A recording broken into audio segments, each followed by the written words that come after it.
Go ahead. Okay. Yeah, just backtracking, my husband and I saw some videos that the New York Times were doing in 360, like African food drops and war coverage and protests and things like that. And we just thought, wow, this is going to be the new way that people consume media, news and narrative fiction and things like that. So you can pick up, not that I want to do a commercial for them necessarily, but you can pick up one of these for like $350 and just go have fun. So that's what we've been doing. So yeah, just anything. In fact, I've been making a list. My first week with the camera, I didn't sleep much because I was just like feeling so creative about it. So yeah. So tell me, I saw the video, the new film that you're doing, the short. Oh yeah. Actually, really good. Actually. Oh, thank you. Thanks very much. As always, you do such good stuff. Well, thank you, and I sure appreciate all your enthusiasm and all that you do for indie filmmakers. It's amazing. The networking and the film festival and all that. Yeah, Through the Pain is the latest one. I did it last September. It's based on a memoir that my dad wrote about his kind of cosmic perspective after losing my mom. And she's been gone 3 years now. And they say that usually 3 years is about how long it takes to process losing a spouse when you've been together as long as they were. They were together for 62 years. So anyway, he's just been prolifically writing about different times in his life, and so for me it was sort of interesting and strange in that right away I thought he was processing so well and accepting so well, and then he writes this memoir and he sends it to me 3 years later, and it was the first time that I saw all this emotion and. But yet this cosmic perspective and acceptance and, we're all going to die someday type of thing and looking out through the pain at nature to deal with that. But yeah, I mean, obviously he, was emotional and it was tough, but he put up such a brave, front. He was born in 1928, and so he's of that generation where guys don't necessarily cry or show the emotion so much. So, and he was game. He was, he said, yeah, I would love it if you made this into a film. So that's what we did. I watched it, and I couldn't imagine doing anything for 62 years. So to have the Oh, I lost you. Let's try you again. There we go. Are we back?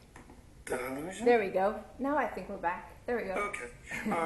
Yeah, I think anything. I mean, that's the film is great. Oh, thank you. But just their story of fact that they've been together for that long. They seem to really. Your father seemed pretty funny. Yeah. Great sense of humor.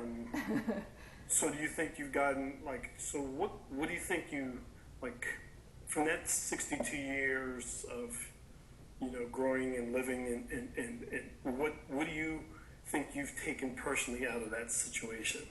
Well, I guess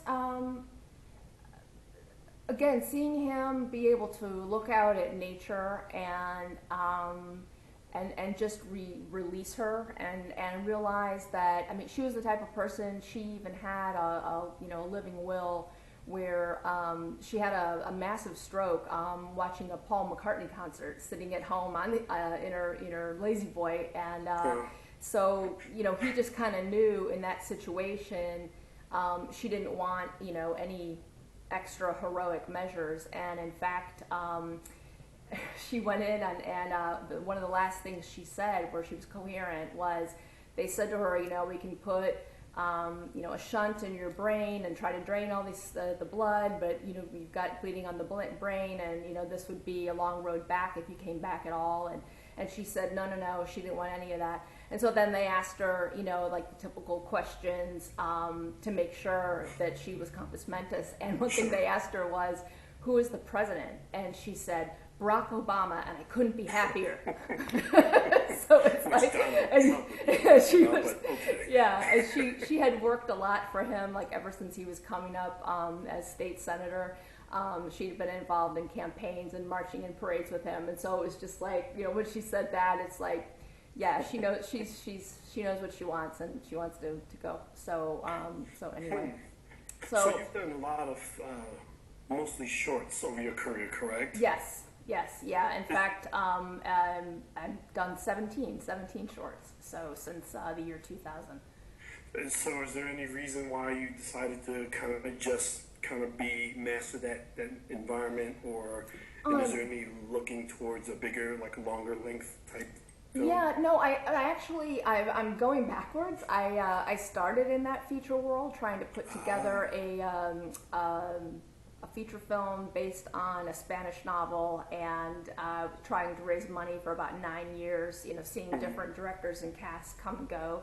And I had a friend actually in Portugal that said, you know what you need to do? You need to do a short and do it in Portugal so that the Spaniards can see that you can command a crew in a foreign country, and then, you know, you'll have this thing in a box, you know, back then it was VHS tapes. You'll have this thing and you can give it with your feature script, and then, you know, you'll get something going. And instead what happened was I got stuff going with the short, and it was playing all over the world, and I won a few awards, and I thought, you know what, this is really fun. And I don't have to raise large amounts of money. I don't have to have some studio, you know, agree with my cast or my director or whatever. And then I started directing myself, and so anyway, it's sort of snowballed, and I can sleep at night, so I just keep doing shorts. Yeah, I know. I mean, trying to put together, I put together a feature film, and several friends of mine have tried to put films together, and they all have the same story. It's, you know, a lot of long, like years and years of trying to chase down that cash. Exactly. Do you think you'll ever go back, or you think, or you just, you know, is this something that you just, you know, I don't really need to do a feature to kind of validate anything? I think, no, I don't feel that game of having to validate. And if anything, maybe I'd like to go shorter and direct commercials. I'm not kidding. That'd be cool. That would be really cool.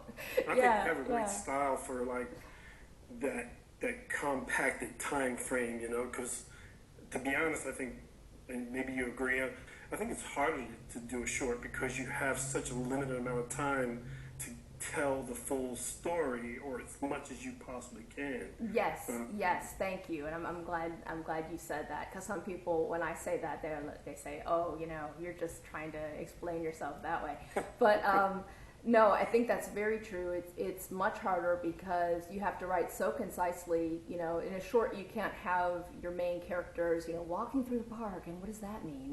It's like, no. It's just, a walk in a park has to be 2 seconds, and it has to really, you know, add to the story. You know, otherwise it's just waste.